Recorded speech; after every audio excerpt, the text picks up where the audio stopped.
There are very few people in history who truly changed the world. And then, there was Michael Jackson, a name that didn't just belong to a man, but to a phenomenon, a legend, a mystery. But behind the music, behind the fame, and behind the spotlight was a story that the world never fully understood. Michael Jackson was born in a small house in Gary, Indiana in 1958. Life wasn't easy, money was tight, and childhood wasn't really a thing he got to experience. While other kids were playing outside, Michael was rehearsing for hours, perfecting every move, every note. His father, strict and demanding, pushed him harder than most could imagine. And at just 5 years old, Michael stepped into the spotlight as part of the Jackson 5. It didn't take long for the world to notice. There was something different about him, something special, a voice so powerful, a presence so magnetic, that even as a child, he stood out. The Jackson 5 became stars almost overnight. But for Michael, it was only the beginning, because deep inside, he wasn't chasing fame. He was chasing perfection. As the years passed, Michael grew, and so did his ambition. He wanted to break free from the group, to create something of his own. And when he did, the world changed forever. In 1982, Michael Jackson released Thriller. It wasn't just an album. It was a revolution. The music, the videos, the style. Everything was different. Everything was bigger. Songs like Billie Jean and Beat It weren't just hits. They became history. And then came that moment.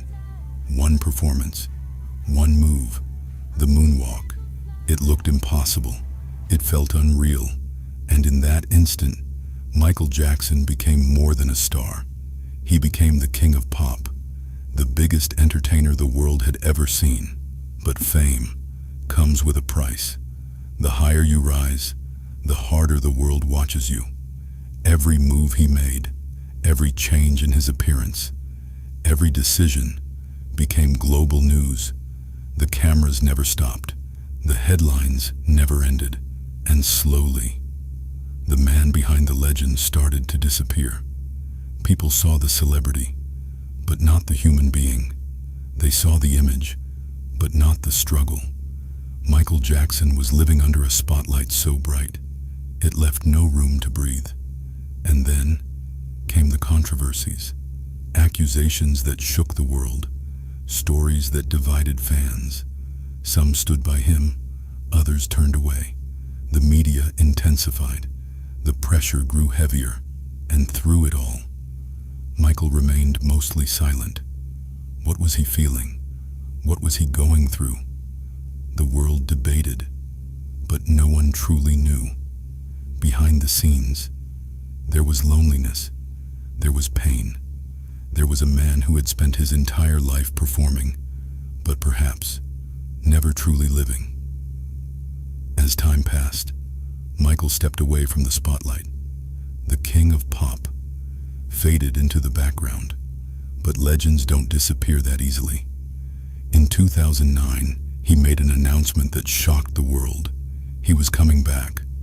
This is it, a final series of concerts, a chance to remind everyone why he was the greatest. Fans across the globe were ready. Tickets sold out within minutes. The excitement was real. This was going to be historic. But sometimes, life doesn't follow the script we expect. On June 25th, 2009, the world received news that no one was prepared for. Michael Jackson was gone. At just 50 years old, the king of pop had passed away.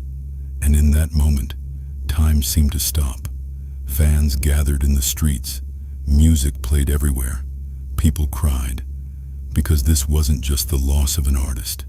It was the loss of a part of history. But even in death, Michael Jackson didn't fade. His music still plays. His dance moves are still copied. His influence is still alive. Everywhere. from global superstars to young dancers in small rooms. His legacy continues, and maybe that's what makes his story so powerful. Because it's not just about success, it's not just about fame, it's about the cost of greatness, the price of being different, the weight of being the best. Michael Jackson was many things: a genius, a performer, a mystery, and perhaps a tragedy shaped by the very fame that made him immortal. So the question remains, was he a genius or a tragedy? Or maybe he was both.